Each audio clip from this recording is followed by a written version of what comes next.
The opinions and recommendations expressed by Dan are his own and do not necessarily represent the opinions of this station or any of the show's sponsors. Welcome back, American Family Radio Network, Financial Issues. I'm Dan Celia.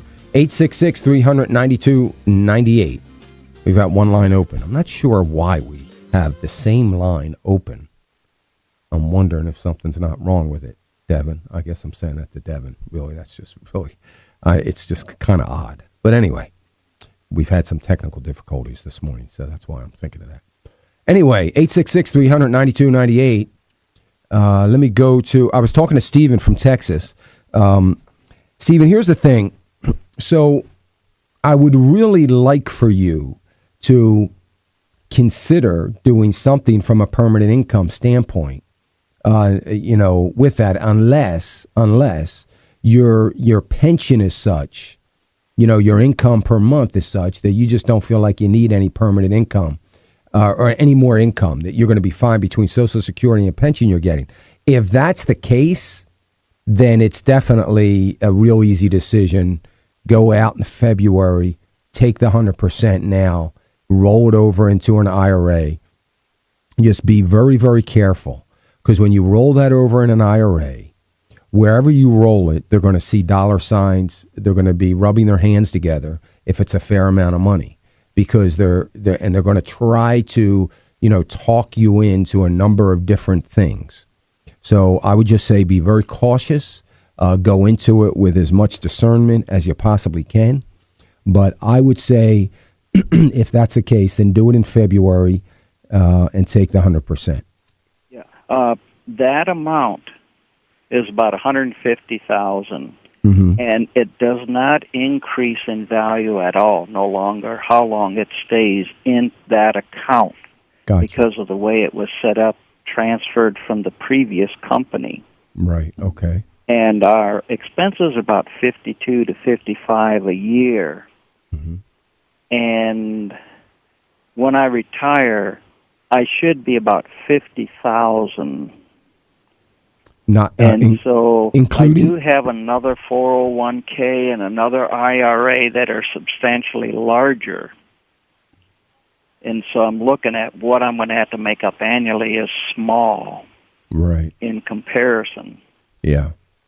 Yeah, you shouldn't have any problem making up that small amount. The only thing that would make a difference is if you decide you want to lock in that small amount, so it's there no matter, without dependent upon the market or events in the economy. So, but you should be fine. Based on what you've just said, I have no trouble rolling that into an IRA, the 100%. And, you don't need to be too awfully aggressive. Just be relatively conservative.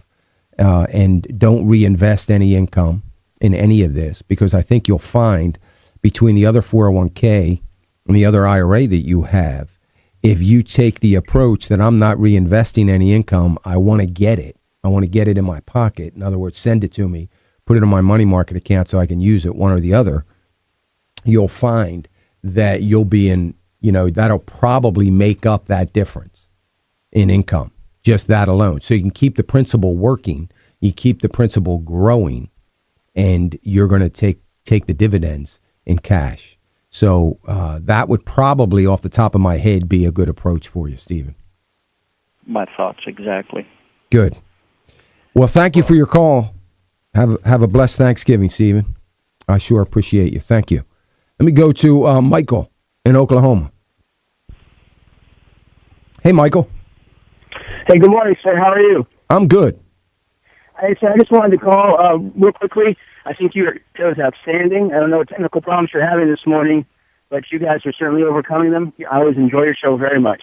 Oh, thank you, Michael. I appreciate that, brother. If you go ahead. You could explain. I'm sorry, I didn't mean to interrupt. No, go ahead.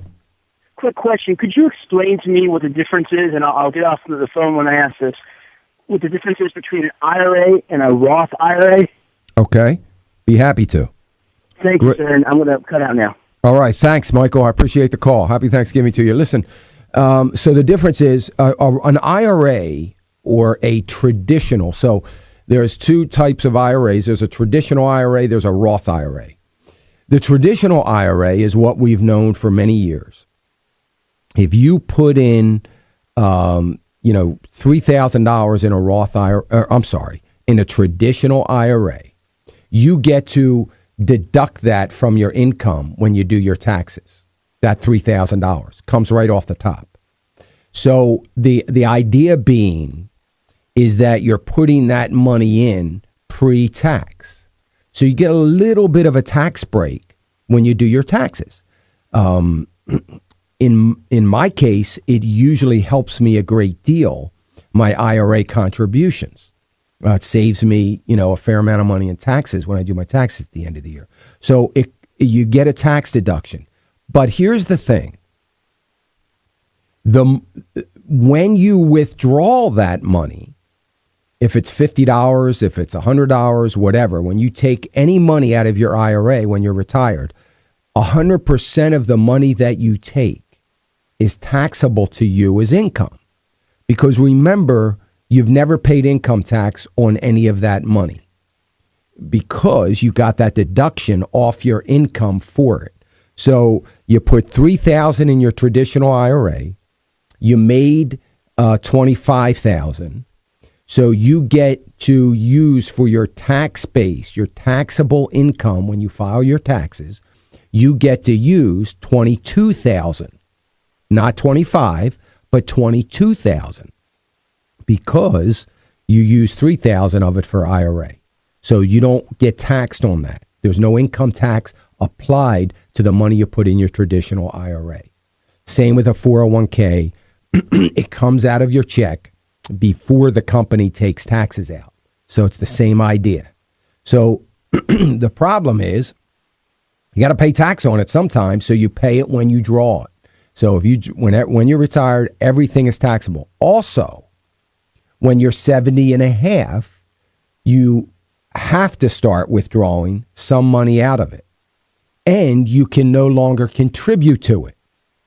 So you have to take money at 70 and a half. You can no longer contribute to it. And if you leave it in your account and it gets inherited by someone else other than a spouse, a child, they still have to pay the income tax on it. Okay? No, your income tax on it. So you can't ever avoid the tax on it. A Roth IRA, is different. A Roth IRA, when you make your contributions, you don't get deductions for it. So you pay your taxes, like you normally would. If your W-2 says you made $25,000, that's what you pay taxes on.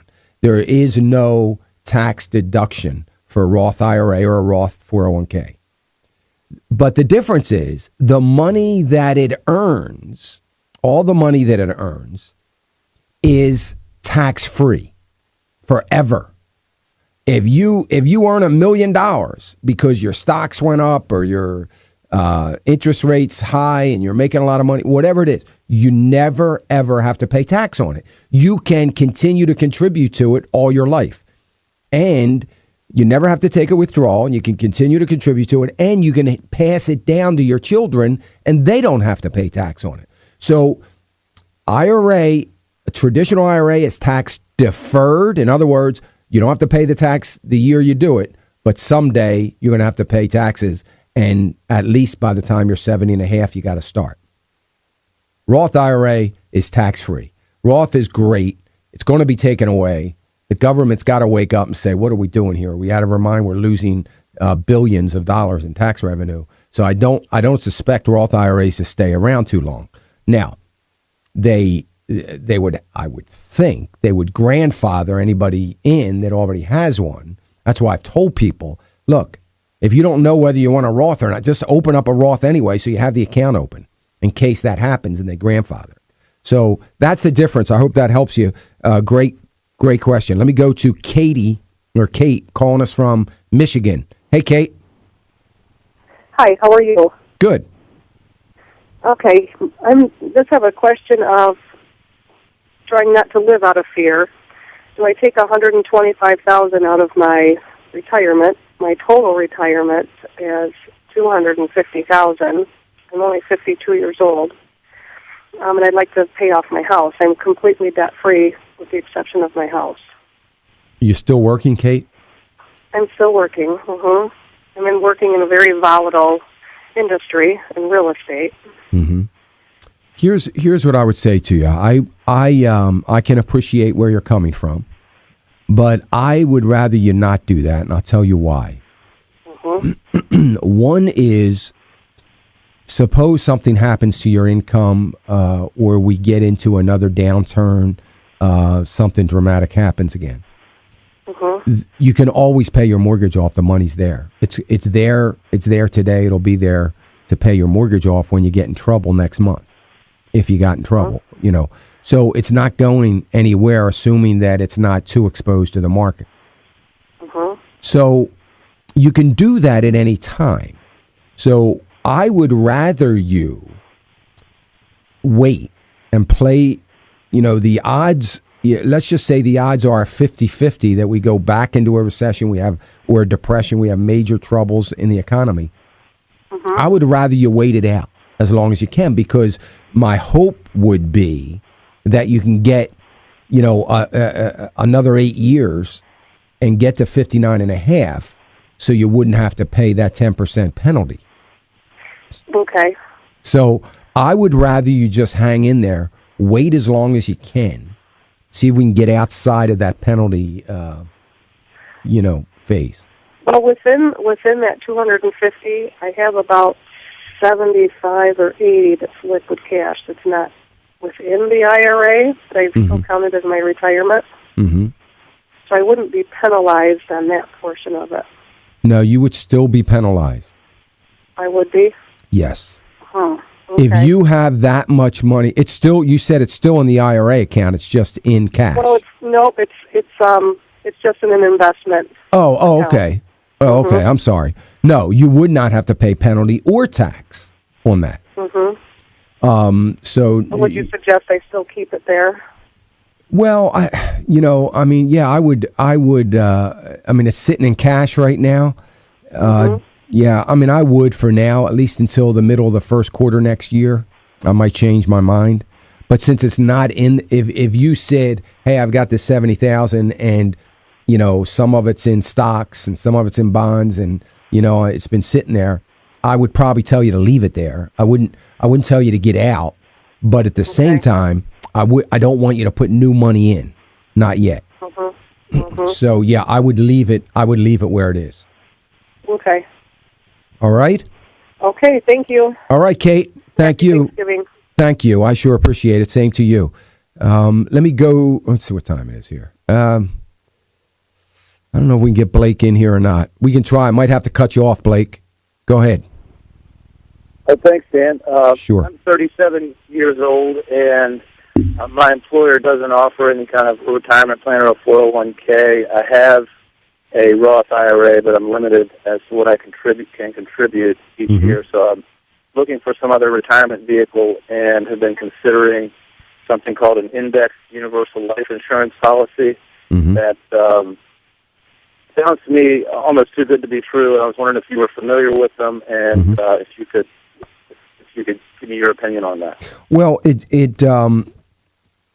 is too good to be true. And here's what I would say to you. If it's an absolute last resort and you want to try to keep all of your monies tax deferred, then, it's the only thing left. In other words, you're maxing out all your IRA, your qualified money, you're maxing it out to the legal limit.